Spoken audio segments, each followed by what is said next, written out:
Bonjour, dans cette vidéo, je vais t'expliquer ce qu'est un nombre écrit en notation scientifique. On s'entraînera sur plusieurs exemples et on finira ce chapitre avec deux problèmes qui utilisent des nombres en écriture scientifique. La notation scientifique, elle permet de connaître rapidement un ordre de grandeur de certains nombres, soit des très grands nombres, on l'utilise souvent en astronomie pour exprimer des distances entre deux planètes par exemple, soit pour parler de nombres très petits, comme par exemple la longueur du diamètre d'un atome. On dit qu'un nombre est écrit en notation scientifique s'il est écrit sous cette forme-là. Le produit d'un nombre A par une puissance de 10. A est un nombre décimal compris entre 1 et 10. Il peut être égal à 1, plus grand que 1, plus petit que 10, mais il ne peut pas être égal à 10. On a utilisé deux symboles différents dans cette inégalité. Ici, on lit que 1 est plus petit ou bien égal à A. Et là, on lit que A, il est plus petit que 10. On dit plus petit strictement, il n'est pas égal à 10. Et la puissance de 10 par laquelle on multiplie A peut avoir comme exposant un nombre entier, soit positif, soit négatif. N, c'est un nombre entier relatif. Dans ce premier exemple, je reconnais un nombre écrit en notation scientifique. Un nombre décimal compris entre 1 et 10, multiplié par 10 puissance 8.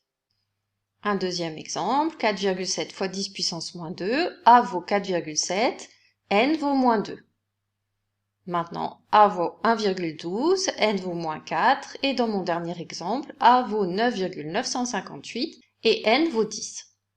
Cette écriture scientifique, on a dit, ça nous permet d'avoir rapidement un ordre de grandeur. Et bien là, pour savoir lequel de mes nombres est le plus grand, je vais regarder l'exposant ici de la puissance de 10. Je vois que mon nombre le plus grand, c'est celui-là, puisque l'exposant de la puissance de 10 est le plus grand. Le nombre le plus petit, c'est celui-là, puisque moins 4 est le plus petit nombre entre 8, moins 2, moins 4 et 10. Si les exposants étaient égaux, évidemment, il faudrait comparer les nombres par lesquels on multiplie la puissance de 10. Voilà des nombres qui ne sont pas écrits en notation scientifique. Pourquoi est-ce que 0,25 fois 10 puissance 4 n'est pas une notation scientifique? Parce qu'ici, je n'ai pas un nombre plus grand que 1. 1 fois 5 puissance 8, ce n'est pas non plus une écriture scientifique, on a dit que c'était une puissance de 10, pas une puissance de 5. Et enfin, 10 fois 10 puissance 8, ce n'est pas non plus une écriture en notation scientifique, puisqu'on a dit qu'il fallait que le nombre par lequel je multiplie ma puissance de 10 soit strictement inférieur à 10, pas égal à 10. Comment écrire ce nombre en écriture scientifique? On va commencer par déplacer la virgule de façon à avoir un nombre compris entre 1 et 10. La seule façon d'avoir un nombre ici compris entre 1 et 10, c'est de mettre la virgule entre le 7 et le 2. Donc 7,213. J'ai écrit égal, il faut maintenant que je rectifie parce que ces deux nombres ne sont pas égaux. Quelle opération j'ai fait pour passer de 721,3 à 7,213? En décalant ma virgule de 2 rangs vers la gauche, j'ai divisé par 100. Pour que ça reste une égalité, il faut que je multiplie ce nombre par 100. Et pour avoir une écriture scientifique, je vais écrire 100 comme une puissance de 10. 100, c'est 10 fois 10, donc 10 puissance 2. On refait ensemble un autre exemple. Je décale ma virgule de façon à avoir un nombre compris entre 1 et 10. Si je décale la virgule d'un rang, mon nombre est plus grand, mais il reste toujours plus petit que 1. De 2 rangs, 8,5, je suis bien entre 1 et 10. Et de 3 rangs, cette fois-ci 85, c'est beaucoup trop grand, donc 8,5, c'était parfait. Quand j'ai décalé la virgule de 2 rangs ici vers la droite, j'ai multiplié ce nombre par 100. Ce nombre ici, il est 100 fois plus grand que le nombre qui est écrit à gauche de l'égalité. Pour que ça reste égal, il faut que je le divise par 100.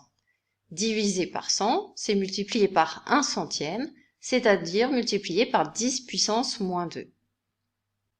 Un nouvel exemple, maintenant je vais d'abord chercher la partie qui est devant la puissance de 10 en décalant ma virgule. La seule façon d'obtenir un nombre compris entre 1 et 10, c'est d'amener la virgule ici entre le 8 et le 0.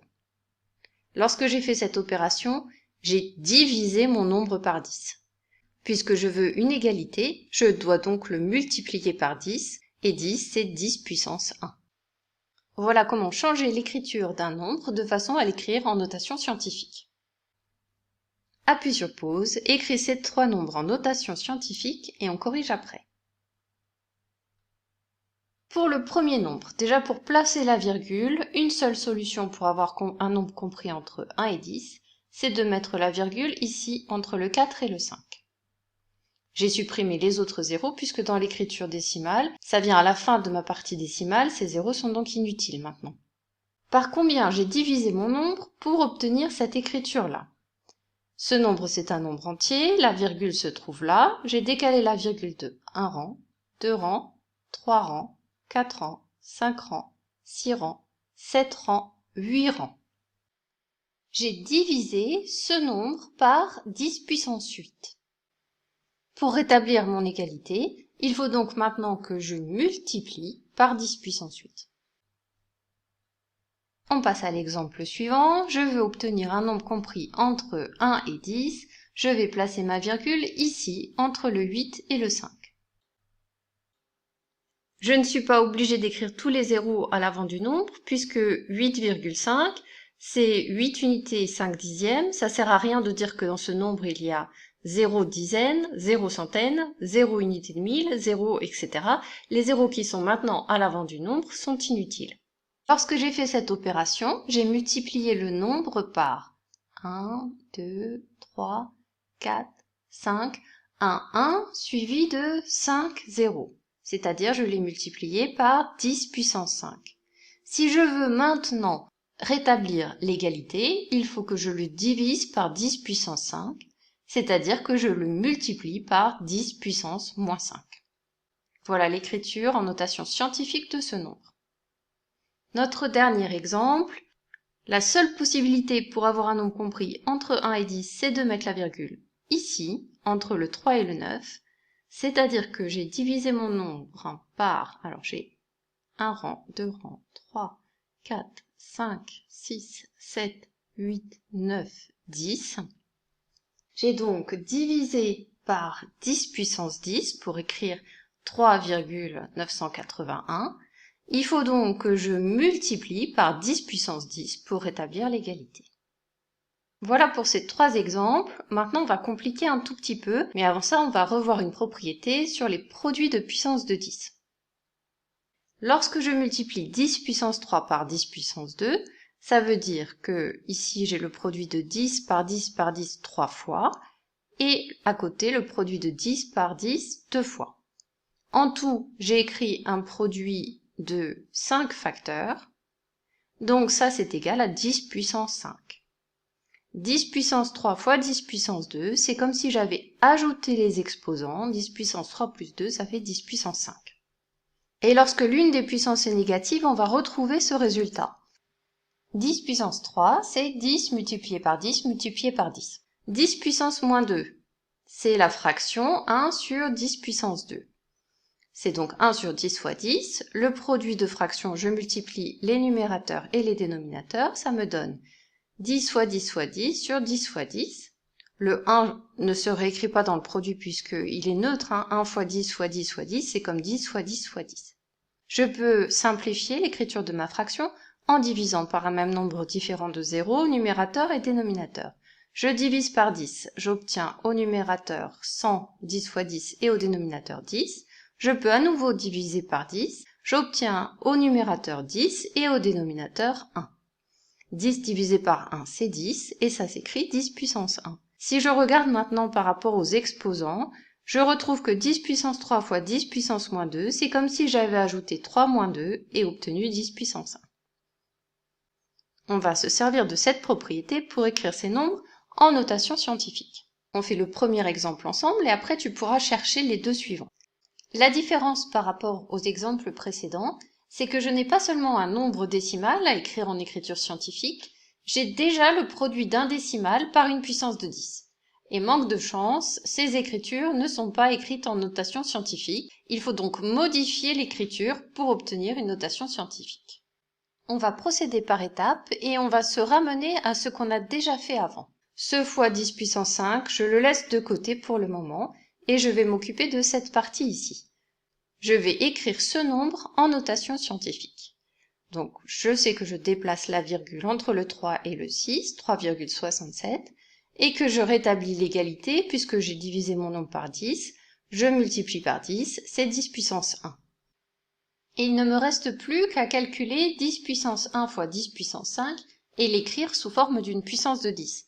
C'est ce qu'on vient de voir sur les rappels. On peut détailler, dire que c'est 10 multiplié par 10 par 10 par 10 5 fois, ce qui va nous faire 6 en tout, facteur 10, donc c'est égal à 10 puissance 6. Tu peux te rappeler aussi que c'est 10 puissance 1 plus 5, mais il faut savoir d'où ça vient. Donc ça fait 3,67 fois 10 puissance 6, et ça c'est l'écriture en notation scientifique. Appuie sur pause, cherche les deux exemples suivants, on corrige après. Je vais procéder de la même façon pour celui-là. J'écris fois 10 puissance 3, je m'en occupe après. Je décale la virgule dans ce nombre de façon à avoir un nombre compris entre 1 et 10, 6,7. Et je rétablis l'égalité, j'ai multiplié ce nombre par 10 pour écrire 6,7. Je divise donc par 10. Divisé par 10, c'est multiplié par 10 puissance moins 1. 6,7 fois 10 puissance moins 1 fois 10 puissance 3. Pour calculer ce produit, je peux réécrire la définition de chacune des puissances, dire que c'est 1 dixième multiplié par 10 fois 10 fois 10, et ça donne 10 puissance 2. Tu peux refaire le calcul à côté, ou bien ajouter ces exposants tout en te rappelant d'où ça vient. Pour le dernier exemple, je commence par recopier le produit par 10 puissance moins 2 et je m'occupe de ce nombre. Je décale la virgule pour avoir un nombre compris entre 1 et 10, je mets la virgule ici, 8,59, et je rétablis l'égalité. Là, j'ai multiplié par 10, je vais donc diviser par 10, c'est multiplié par 10 puissance moins 1. 10 puissance moins 1 fois 10 puissance moins 2, ça veut dire le produit de 1 dixième par 1 centième, ça fait 1 millième, c'est-à-dire 10 puissance moins 3, qu'on retrouve en faisant moins 1 moins 2, ça fait moins 3. Donc c'est égal à 8,59 fois 10 puissance moins 3. Voilà l'écriture scientifique de ces trois nombres. On passe à des problèmes. Dans le premier problème, on nous dit que la vitesse de la lumière est d'environ 3 fois 10 puissance 5 km par seconde, et on nous demande quelle est la distance parcourue par la lumière en un an. Appuie sur pause, cherche cet exercice, on va corriger juste après. Puisque la vitesse de la lumière est constante, la distance parcourue par la lumière et le temps mis pour parcourir cette distance sont proportionnels. Je n'ai qu'à chercher combien j'ai de secondes dans un an et multiplier par le nombre de kilomètres parcourus en une seconde. Un an, c'est 365 jours. Puisque ce n'est pas précisé dans le texte, on décide qu'on va calculer la distance parcourue par la lumière pour une année qui n'est pas une année bissextile. Un jour, c'est 24 heures. Donc un an, c'est 365 fois 24 heures. Une heure, c'est 3600 secondes. Donc un an, c'est 365 fois 24 fois 3600 secondes.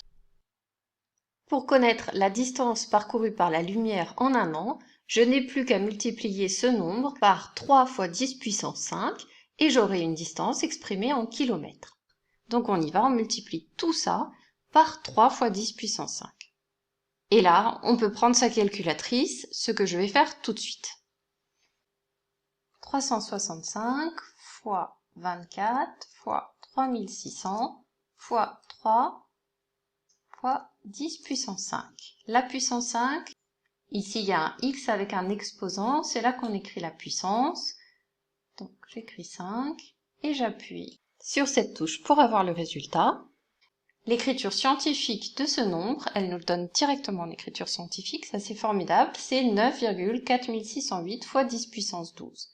Donc la lumière parcourt 9,4608 fois 10 puissance 12 km, environ bien sûr, en un an.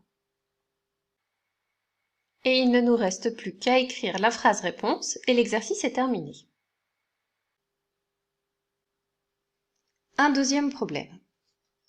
La vitesse de la lumière est d'environ 3 fois 10 puissance 5 km par seconde, on vient de le voir. La distance du Soleil à la Terre est d'environ 1,5 fois 10 puissance 8 km. On voudrait savoir combien de temps la lumière met pour parcourir la distance du Soleil à la Terre.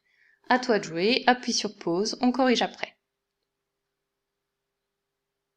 À nouveau, la vitesse de la lumière étant constante, on sait que la distance parcourue et le temps mis à parcourir cette distance sont proportionnels.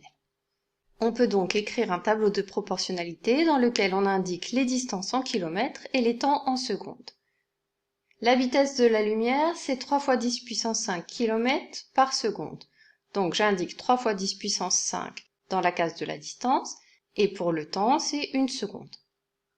La distance du Soleil à la Terre est d'environ 1,5 fois 10 puissance 8 km, donc j'indique ça dans cette case-là, et le temps que je cherche, c'est cet inconnu ici. Je vais l'appeler t, je n'ai qu'à faire un produit en croix puisque c'est un tableau de proportionnalité. Pour trouver t, je multiplie 1 par 1,5 fois 10 puissance 8, ce qui fait 1,5 fois 10 puissance 8, et je divise par 3 fois 10 puissance 5. Voilà le temps en secondes mis pour parcourir la distance du Soleil à la Terre. Alors on aimerait bien que ce soit écrit un peu plus simplement. On va séparer cette écriture, on va couper l'écriture avec les puissances de 10 en utilisant la propriété pour multiplier deux fractions. Je multiplie les numérateurs entre eux et les dénominateurs entre eux.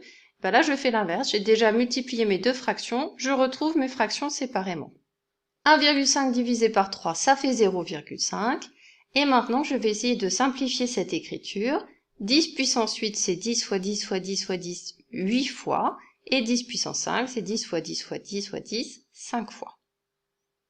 Je vais simplifier cette écriture. À chaque fois que je peux, je divise le numérateur et le dénominateur par 10. Je peux le faire une fois, deux fois, trois fois, 4 fois et 5 fois. Il me reste 1 au dénominateur et un produit de 3 facteurs au numérateur, donc c'est 10 puissance 3. Donc ce temps est égal à 0,5 fois 10 puissance 3, c'est égal à 500. N'oublions pas que l'unité c'est des secondes. Donc la réponse est la lumière met environ 500 secondes pour parcourir la distance du Soleil à la Terre. Ce serait bien qu'on convertisse ça en minutes et en secondes. Comment je fais pour calculer une durée qui est en secondes en minutes et secondes? Je divise par 60. J'effectue la division euclidienne de 500 par 60 puisque dans une minute il y a 60 secondes.